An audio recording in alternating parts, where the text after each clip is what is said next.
বোরকা পরে যদি বুকের কত টাইট আর কোমরের কত সাইড এটা যদি পিছন থেকে ছেলেরা দেখতে পায়, এটা পর্দা? খ্যাপা কথাকার। বাজার থেকে ফ্যাশন বোরকা এনে বউকে পরিয়েছে। আচ্ছা, এসব বলছি আপনাদের অসুবিধা হচ্ছে না তো? আল্লাহ আমাদের মাফ করে দিক, বলুন আমিন। বাজার থেকে এমন বোরকা পরিয়েছে, কপালের ডিজাইন, বুকের কাছে টাইট, কোমরটা এরকম টাইট করে বেঁধে দিয়েছে। ইসলাম তো এটা বলেনি। ইসলামের পোশাকের নিয়ম কি? নাম্বার 1, পুরুষ পোশাক পরবে, নাভি থেকে হাঁটু পর্যন্ত ঢেকে রাখবে। সাবালক পুরুষ, এর জন্য ফরজ নাভি থেকে হাঁটু পর্যন্ত ঢেকে রাখা ফরজ। 2 নম্বর, পুরুষের জন্য পোশাক হলো, পুরুষ কখনো গাঁটের নিচে পোশাক পরতে পারবে না। চা বা গরম কিছু আছে? ওকে একজন আসুন না, সব তো পালিয়ে চলে গেল। 100-র মধ্যে 80টা মুসলমানের ছেলে, তার কাছে কোরআন নাই বলে, ইসলামের জ্ঞান নাই বলে, সে যখন পোশাক পরে গাঁটের নিচে পোশাকটা ঝুলিয়ে পরে। আছে না বাবা? এই আছে না নাই? বাজারে এখন গিয়ে দেখো, যদি আমার মুসলমানের ছেলে 100 জন প্যান্ট পরে থাকে, 100 মুসলমানের মধ্যে 80টা ছেলের প্যান্ট গাঁটের নিচে আছে। এটা কি বাড়িয়ে বলছি? এই বাবা, এবার নবী কি বলেছেন হাদিস শোনেন। লা ইয়ানজুরুল্লাহু ইলা ইয়াউমিল কিয়ামাহ, আল্লাহর নবী বলেন কিয়ামতের দিন আল্লাহ তাআলা ওই ব্যক্তির দিকে ফিরে তাকাবে না, রহমতের দৃষ্টিতে তাকাবে না, যে ব্যক্তি তার পায়ের গাঁটের পোশাকটা গাঁটের নিচে ঝুলিয়ে পড়ে। আমার যুবক বন্ধু, তোমরা যারা এসেছো আমার কলিজার টুকরা ভাই, আমি তোমাদের ছোট ভাই আব্দুল্লাহ জুবায়ের বলে যাচ্ছি, আজ থেকে যখন তুমি পোশাক পরবে, যখন তুমি ড্রেস পরবে, প্যান্ট হোক লুঙ্গি হোক যে কোনো যাই হোক, গাঁটের নিচে আর পরবে না। সকলে ইনশাআল্লাহ বলুন। কেন? আমার আল্লাহ তাআলা কিয়ামতের দিন রহমতের দৃষ্টিতে তাকাবে না। ইসলাম পুরুষকে বলছে গাঁটের উপরে তুলে পরো, আর নারীকে বলছে গাঁটের নিচে পরো। এখন আবার মেয়েদের পোশাক বার হয়েছে কি জানেন? এরকম গোল মতো একটা পোশাক পরে, ওটার নাম কি বাবা? এই যে গাঁটের উপরে তোলা, এ পোশাক যেন না হয়। পোশাক আল্লাহ নাজিল করেছেন। ইসলাম এমন একটা ধর্ম, যে ধর্ম খাওয়া শোয়া ঘুমানো বিয়ে তালাক ব্যবসা সবকিছুর বর্ণনা আছে। পুরুষের প্রথম পোশাক নাভি থেকে হাঁটু, আর গাঁটের উপরে যেন পোশাক থাকে। কথা মনে থাকবে ইনশাআল্লাহ। এবার ইসলাম বলছে তুমি যখন নামাজ পড়তে যাবে সে সময় তোমার পোশাকটা কেমন হবে? কেমন হবে জানেন?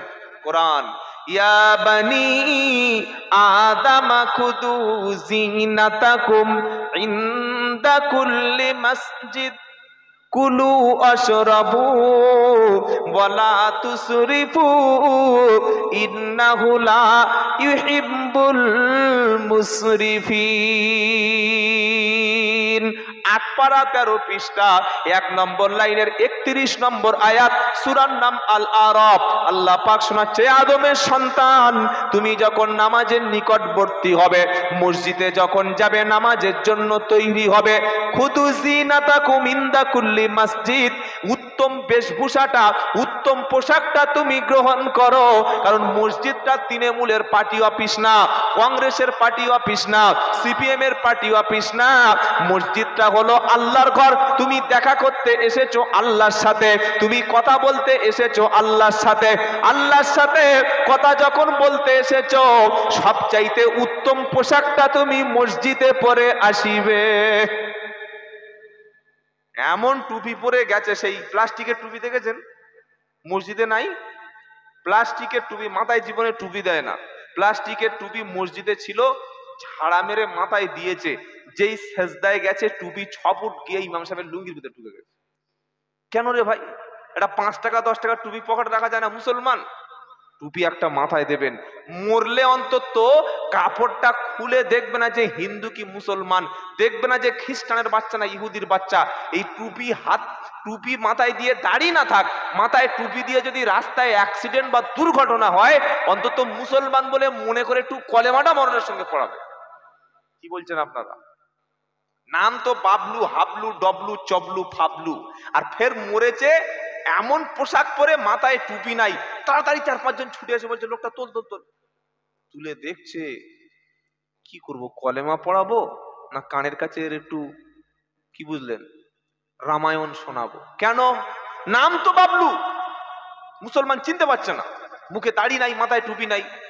ওই সময় যদি মাথায় টুপিটা অন্তত থাকতো, তোমার মরণের সময় কলেমা পড়িয়ে পাক পবিত্র অবস্থায় অন্তত মৃত্যুটা হতো। কি বলছেন আপনারা? যে কোনো সময় তো হতে পারে মৃত্যু, হতে পারে না? পারে না?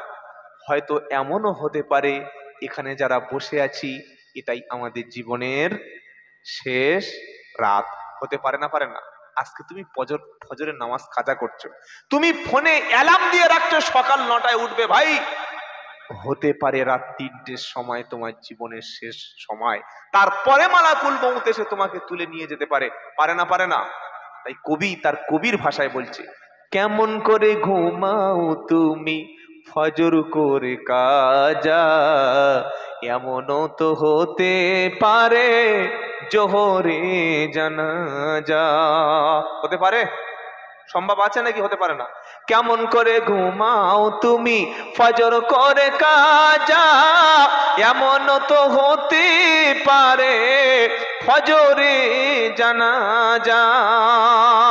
ফজর আজ থেকে পড়বো ইনশাআল্লাহ, ইনশাআল্লাহ বলেন। যুবকেরা তোমাদের আগিয়ে আসতে হবে মসজিদে, দিনের কাজে তোমাদের করতে হবে। আজ তামাম পৃথিবীতে দাওয়াত ও তাবলীগের পবিত্র মেহনত চলছে, মাদ্রাসা ভিত্তিক কাজ চলছে। যে দুটো ছেলে আজকে আমাদের হাফেজে কোরআন হলো, এদের দেখে শিক্ষা নেওয়ার কিছু নাই? এদের মতো কত ছেলে রাস্তায় বসে গাঁজা খাচ্ছে, এদের মতো কত ছেলে রাস্তায় বসে তেরেঙ্গা গুটকা খাচ্ছে, এদের মতো কত ছেলে পড়াশোনা ছেড়ে দিয়ে বিড়ি খাচ্ছে, মদ খাচ্ছে, সারাদিন 24 ঘন্টা ফোনের মধ্যে ফ্রি ফায়ার পাবজি খেলছে। কিন্তু আল্লাহ যাকে হেদায়েত করে, আল্লাহ পাক বলছে হেদায়েতের মালিক হলো আমি আল্লাহ। যাকে খুশি আমি আল্লাহ তাকে তো হেদায়েত করি, যাকে খুশি আল্লাহ তাকে দিয়ে কোরআনের ইলম তিনি দান করেন, আর যাকে খুশি তাকে দিয়ে আল্লাহ কোরআনের হেফাজতটা করিয়ে নেবেন। জোরে বলুন। কোরআন নাজিল করেছেন আল্লাহ, হেফাজত করবেন আল্লাহ। কিসের দ্বারা হেফাজত করবে? তো কোরআন শোনাচ্ছে, ইন্না নাহনু নাযালনা যিকরা ওয়া ইন্না লাহু লাহাফিজুন। 14 পারা প্রথম পৃষ্ঠা 6 নম্বর লাইন 9 নম্বর আয়াত, সূরার নাম সূরা আল হিজর। আল্লাহ পাক শোনাচ্ছে, নিশ্চয়ই আমি আল্লাহ এটাকে পাঠিয়েছি, কোরআনটাকে নাজিল করেছি আমি, হেফাজতের দায়িত্ব নিয়েছি আমি নিজ হাতে। সুবহানাল্লাহ বলবেন না?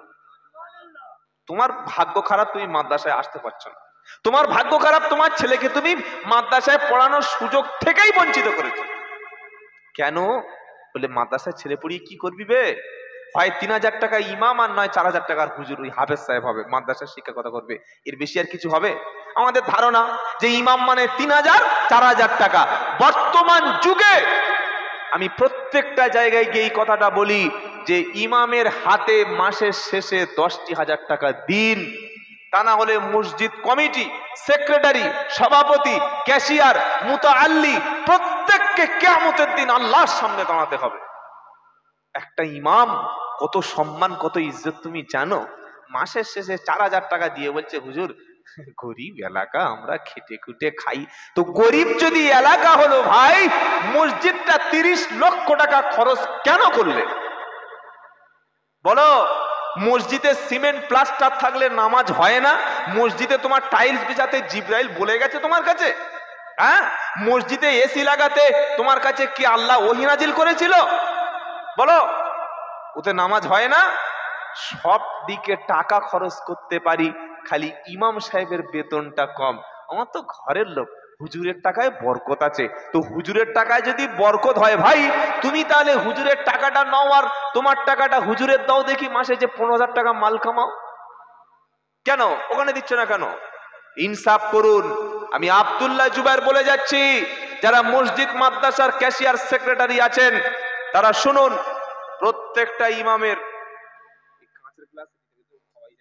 প্রত্যেকটা ইমামের অন্তত রমজানের পর থেকে 10,000 টাকা বেতন দেবেন। বলুন ইনশাআল্লাহ। কারণ একটা ইমাম রাত দিন 24 ঘন্টা মেহনত করে দ্বীনের স্বার্থে, কোরআনের স্বার্থে, ইসলামের স্বার্থে, দাওয়াতের স্বার্থে, ঈমান যাতে ধ্বংস না হয়ে যায়, মহল্লার মানুষ যাতে জান্নাত পায়, মহল্লার মানুষ যাতে জাহান্নামের আগুন থেকে বেঁচে যায়, দিন রাত্রে আপনার জন্য ফিকির করছে। আপনার জন্ম থেকে মৃত্যু, বিয়ে বাড়ি থেকে অনুষ্ঠান বাড়িতে সব জায়গায় ইমামের ফিকির আছে। সেই ইমামের বেতনটা অন্তত আপনার মতো হওয়ার দরকার।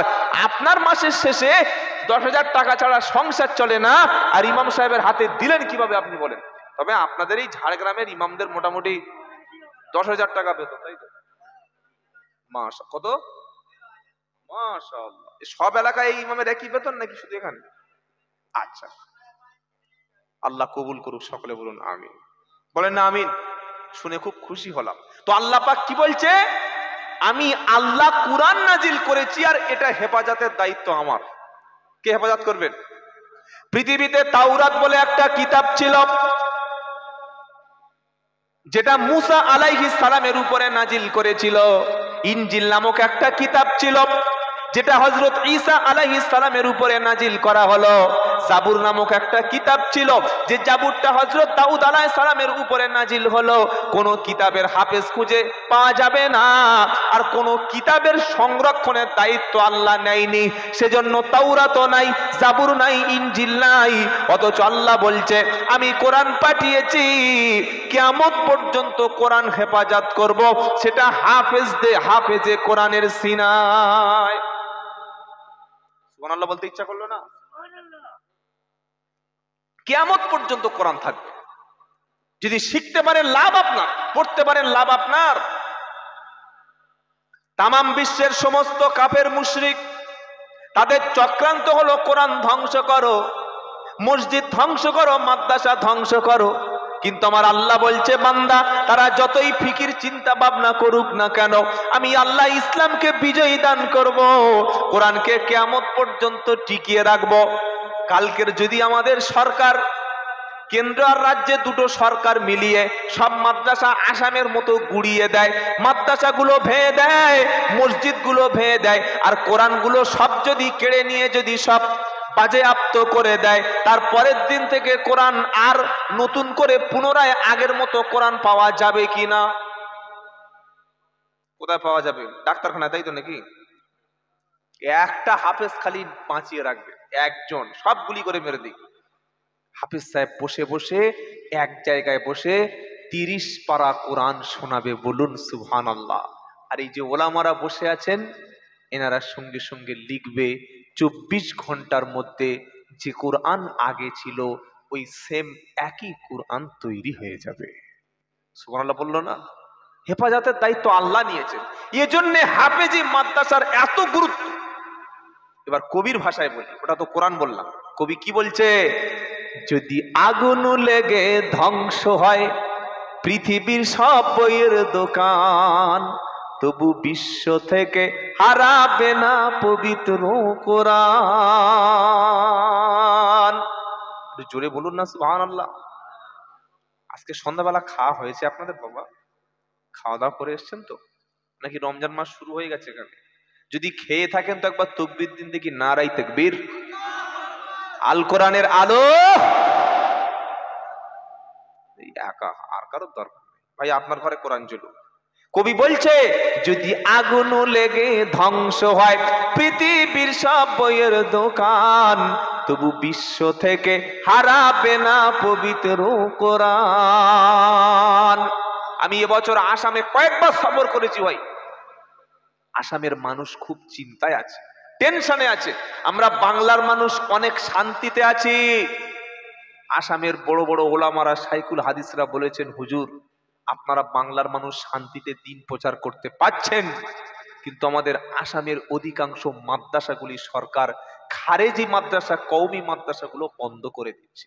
কারণ সরকার বুঝতে পেরেছে মাদ্রাসা থাকলে হাফেজ তৈরি হবে, আলেম তৈরি হবে, আর আলেম যতদিন থাকবে ততদিন মুসলমানদের মধ্যে ঈমান বেঁচে থাকবে, বলুন সুবহানাল্লাহ।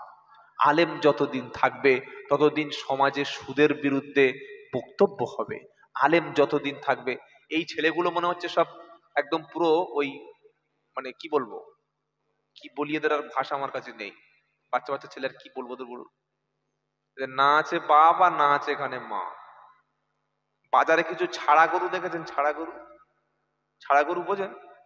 মোটা উঁচু গরু, কাঁধ এরকম বড়, যার বাগান পায়ে ঢুকে পড়ে ছাড়া গরু, আমাদের 24 পরগনা বলে ছাড়া গরু, ষাঁড়, ধর্মের ষাঁড় মালগুলো তাই মনে হয়।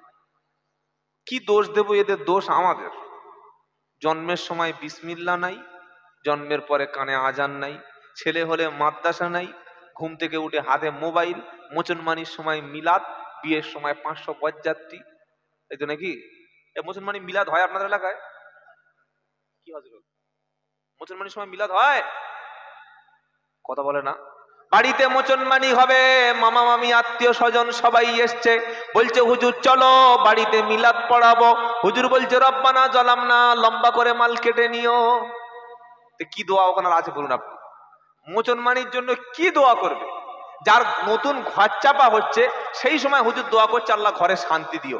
যে নতুন গাড়ি কিনছে সেই সময় হুজুর দোয়া করছে আল্লাহ গাড়িটা অ্যাক্সিডেন্ট যেন না হয়। যে নতুন ব্যবসা করছে হুজুর দোয়া করছে আল্লাহ ব্যবসায় বরকত দিও। তো যখন লিঙ্গ কাটাবে, খতনা কাটাবে, নুনুর আগা কাটাবে, মুসলমানি দেবে, খাতনা করবে, তো সেই সময় কি দোয়া করবে? ছোট করো না বড় করো, কোন দোয়াটা করবে বলো? খ্যাপা কোথাকার, এটা গোপনে করতে হয়। এখনো মুসলমান খাতনা দেয় প্রকাশ্য। ছি ছি ছি।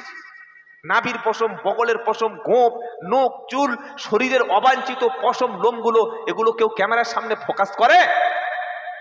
খাতনার সময় দেখি ক্যামেরাম্যান ডেকে এনেছে, এনে বলছে ক্যামেরাম্যান জলদি ফোকাস কর। কি বুঝলেন বলে? এগুলো করবেন না, আস্তে আস্তে গোপনে করতে হয়।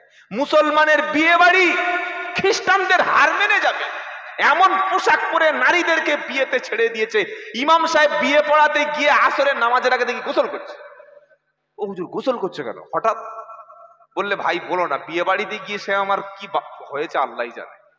আপনি বলুন, একটা খ্রিস্টান, একটা ইহুদি, যার কাছে দিন নাই, ইসলাম নাই, আমার নবীর আদর্শ নাই, তার বাড়ির পোশাকটা আর আমার মুসলমানের পোশাকটা একই কেন হবে?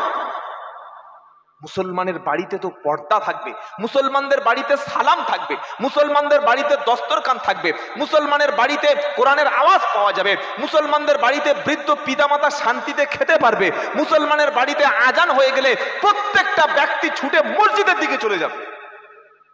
আজান হয়ে গেছে, বসে বসে বসে বসে মোবাইল খোঁচাচ্ছে আর খালি বলছে হুজুর দোয়া করো। তোর মতো ছাগলের জন্য দোয়া করলে আল্লাহ দোয়া কবুল করবে?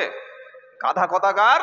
ছাগল মালিক যদি কুকুর পোষে, কুকুর পুষে দেখবেন, আমি আব্দুল্লাহ জুবাইরের কথাটা মিলিয়ে নেবেন, কুকুরকে সকালবেলা দুটো হাড্ডি, 2 পিস মাংস, তারপরের দিন একটু হাড্ডি, একটু মাংস খেতে দেবেন, দিয়ে আয় আয় আতু আয় আয় এরকম করবেন, কুকুর আসবে না? আসবে না।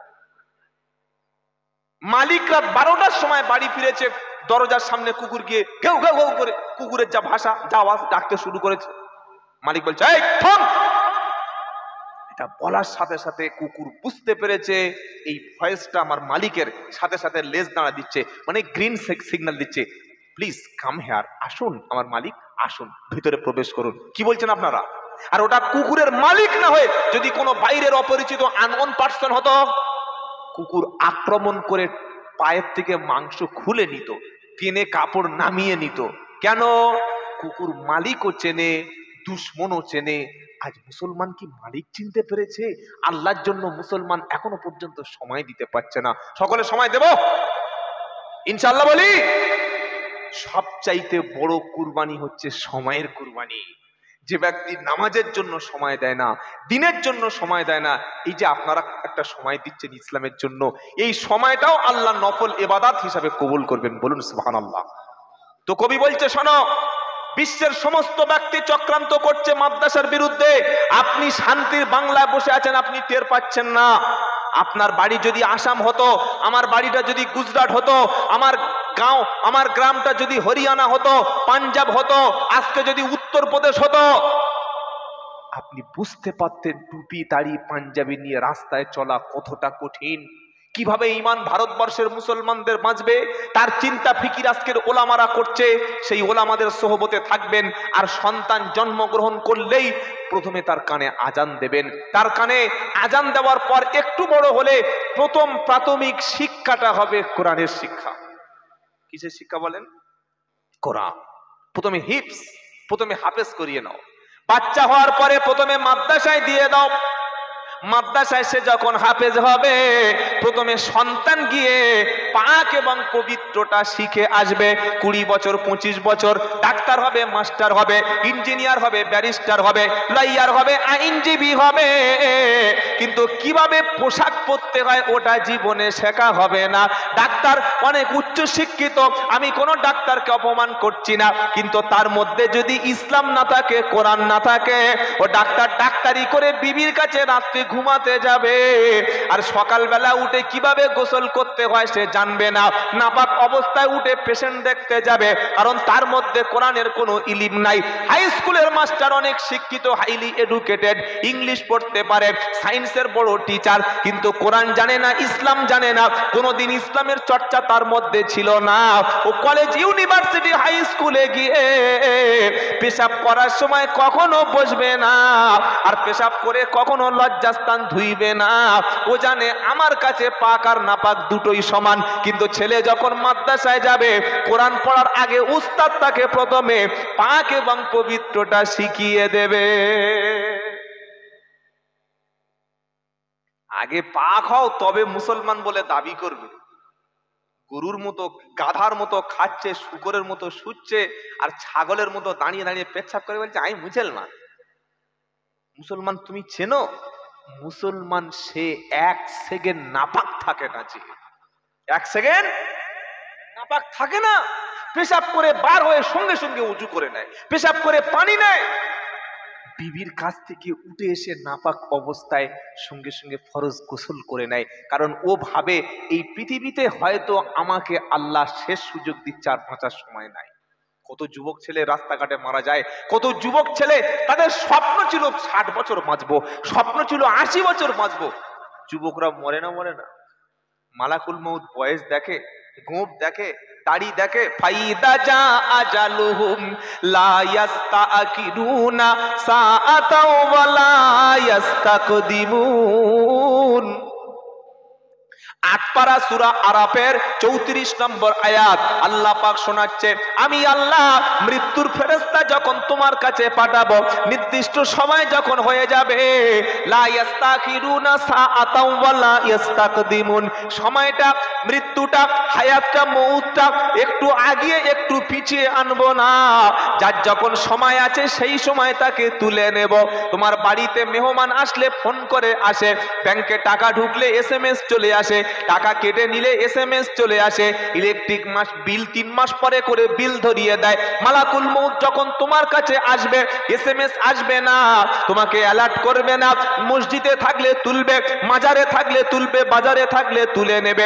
বিবির কাছে থাকলে, বাচ্চার কাছে থাকলে, পাক আর নাপাক যে অবস্থায় থাকো, তোমাকে যখন ধরবে, যাব না এই কথাটা বলার সুযোগ দেবে না। কি প্রস্তুতি নিয়েছো ভাই? বসে বসে ভাবুন। আমি মুসলমান বলে দাবি করছি, আজও পর্যন্ত আমার পোশাকটা পাক আছে কিনা। একটা যুবক 22 বছর মসজিদের সামনে দিয়ে হেঁটে যাচ্ছে, ওকে যদি বলি ভাই চলো না আসরের নামাজটা আদায় করবে, প্রথম কি বলে জানেন? হুজুর, হুজুর কি খবর ভাই? সব ঠিক আছে, কিন্তু আমার লুঙ্গিটা কি বলেন না, লুঙ্গিতে 2 ফোঁটা মোবিল পড়েছে। কি পড়েছে বলো? পোড়া মোবিল পড়েছে। লুঙ্গি নাপাক। তা লুঙ্গি নাপাক হলো কি করে? তার মানে তুমি পেশাব করে পানি নাওনি। এই মাদ্রাসায় যারা পড়ছে, আল্লাহর কসম করে বলছি, ফজরে গিয়ে দেখো, ওস্তাদ ডেকে দিয়েছে ফজরের নামাজের আগে, ওঠো, উঠে পড়া তৈরি করো। প্রত্যেকটা বাচ্চা ঘুম থেকে উঠেই প্রথমে বাথরুমে গেল, পেশাব হলো, পানি নিল, ওযু করলো, আর পাক পবিত্র অবস্থায় এসে আল্লাহর কালাম নিয়ে বসে গেল। বলুন সুবহানাল্লাহ। যে কষ্টের পয়সাটা আপনারা দিয়েছেন, এর হিসাব নেবেন না? আপনি দেখতে পাচ্ছেন না কি তৈরি হচ্ছে মাদ্রাসায়? বাচ্চারা সেখানে ফজরের নামাজের পরে, আমরা সবাই যখন ঘুমিয়ে থাকি, তারা বসে প্রথমে ইয়াসিন শরীফটা পড়ে। গোটা বিশ্বের আলম, বিশ্বের সৃষ্টির জন্যে, বিশ্বের সমস্ত মানবতার জন্যে এই ছোট্ট ছোট্ট কোরআনের পাখিরা বসে বসে আমার এবং আপনার জন্য দোয়া করে। বলুন সুবহানাল্লাহ। বাচ্চা ছেলেটা কোরআন নিয়ে যখন বসে গেছে, বসে বসে পড়তে শুরু করেছে, ইয়াসিন ওয়াল কুরআনিল হাকীম ইন্নাকা লামিনাল মুরসালিন আলা সিরাতিম মুস্তাকিম তানজিলাল আজিজির রহিম। আল্লাহ বলে, ফেরেশতা তোমরা সাক্ষী থাকো, যে সমস্ত বাচ্চারা মায়ের কোল থেকে উঠে এসে বাবার আদরের সময় থেকে তারা এসে মাদ্রাসায় বসে অন্য কোনো চিন্তা ফিকির বাদ দিয়ে আমার কালাম মুখস্থ করার জন্যে, আমার কোরআনটা তাদের সিনার মধ্যে রাখার জন্যে ঘুমের আরামের বিছানাটা ছেড়ে দিয়ে পাক পবিত্র হয়ে প্রথমে দিনের শুরুতে ইয়াসিন নিয়ে বসে বসে তেলাওয়াত করছে, কিয়ামতের হাসরের ময়দানে আমি আল্লাহ পাক কথা দিলাম, নবী শুনিয়েছে, মান করা আল কুরআনা ওয়া মিলা বিমা ফিহি উলবিসা ওয়ালিদাহু তাজান ইয়াউমাল কিয়ামা। কোরআন ওয়ালার বাবা মায়ের মাথায় হাসরের ময়দানে আল্লাহ নূরের টুপি পরতে দেবে, নূরের পোশাক পরিয়ে দেবে, যে নূরের পোশাকের কারণে কোরআনের পাখির পিতা মাতার মাথায় নূরের টুপির তাজাল্লিতে গোটা হাসরের ময়দান সেদিন আলোকিত হয়ে যাবে। ছেলেকে ডাক্তার করলে, দামি মিশনে ভর্তি করলে 20,000 টাকা বছরে চার্জ দিতে হয়, প্রত্যেক মাসে 3,000 টাকা দিতে হয়। 3,000 টাকা মাসের শেষে তুমি দিয়ে এসেছো, ছেলে ডাক্তার হবে, ইঞ্জিনিয়ার হবে, ছেলে বিশাল বড় অন্য কিছু তৈরি হবে। তোমার ছেলেটা মাদ্রাসায় এসেছে আল্লাহর কোরআন মুখস্থ করতে, ভেবে বলো মাসের শেষে কতবার তুমি হাফেজের কাছে গিয়ে 500 টাকা দিয়ে এসেছো, মাদ্রাসার কমিটিকে 2,000 টাকা দিয়ে এসেছো, বলেছো মাওলানা আমার ছেলে আমি মরণের পরে ডাক্তার হোক আর মাস্টার হোক ইঞ্জিনিয়ার হোক আমার জন্য কেউ কাঁদবে না, আমার জন্য কেউ হাত তুলবে না, আমার জন্য জানাজার নামাজটা কেউ পড়াবে না, কিন্তু আমার ছেলে আমার মরণের পরে চোখের পানি ফেলে কাঁদবে, আমার কবরের কাছে গিয়ে আল্লাহর কাছে হাত তুলে রব্বির হামহুমা কামা রব্বায়ানি সগীরা এতটুকু দোয়া বলবে, যে ছেলে তার বাপের জন্য চোখের পানিটুকু ফেলতে পারে আমার আল্লাহ ওই ছেলের দোয়াকে কবুল করে বাপ মায়ের কবরের আযাবটা তৎক্ষণাৎ হালকা করে দেবে। আজকের মুসলমানের হাতে কোরআন নাই, আছে থাকলে আমাদের এই দুরবস্থা হতো না ভাই। কোরআন শিক্ষা করা ফরজ, কোরআন শিক্ষা করা ফরজ। এই ফরজ দায়িত্বটুকু বাপ যদি পালন না করে বাঁচার রাস্তা নাই। তাই মাদ্রাসাকে বুকে তুলে সন্তানকে মাদ্রাসায় পাঠিয়ে দিন, দুনিয়ায় জাহান্নাম, দুনিয়ায় ফিতনা থেকে বেঁচে যাবেন আর আখিরাতে জাহান্নাম থেকে বেঁচে যাবেন। বলুন সুবহানাল্লাহ। যে কোনো মুহূর্তে মালাকুল মউত এসে আপনাকে উঠিয়ে নিয়ে যাবে। যাব না, বয়স কম, দাড়ি ওঠেনি, দাড়ি পাকেনি, দাড়ি চেঁচেছি, নামাজ কাজা আছে, রমজানে রোজা মিস রয়েছে, এটা বললে ফেরেশতা আপনার জন্য 1 বছর সময় হাতে নিয়ে আসবে? কি বলছেন? সবে বিয়ে করে বাসর ঘরে ঢুকেছে, স্বামী স্ত্রীকে বলছে আমি তোমার ছাড়া বাঁচবো না, স্ত্রী বলছে তোমার মতো স্বামী পেয়ে জীবন ধন্য। হঠাৎ করে দরজায় একটা আওয়াজ হলো, কে? বাসর রাত্রে ডিস্টার্ব করছে কে? হঠাৎ করে দেখতে পাওয়া গেল স্বামীর বুকে শ্বাসকষ্ট শুরু হলো। বিবি বলছে স্বামী কি হলো? আজকের আনন্দের রাত, ভালোবাসার রাত, প্রেমের রাত, সোহাগের রাত, কত আনন্দ এনজয় করব। স্বামী বলছে উফ বুকটা খুব যন্ত্রণা হচ্ছে গো। এখানে এখানে হ্যালো, এখানে হাত দিয়ে বসে আছে। আর একটু পরে বিছানায় শুয়ে পড়েছে। হঠাৎ ডাক্তার ডাকলো, ডাক্তার বলল হার্ট অ্যাটাক। হার্ট অ্যাটাক মানে কি আর বেঁচে আছে? ওর কোনো খবর নাই। এটা যিনি করতে পারেন তিনি কে? আল্লাহ।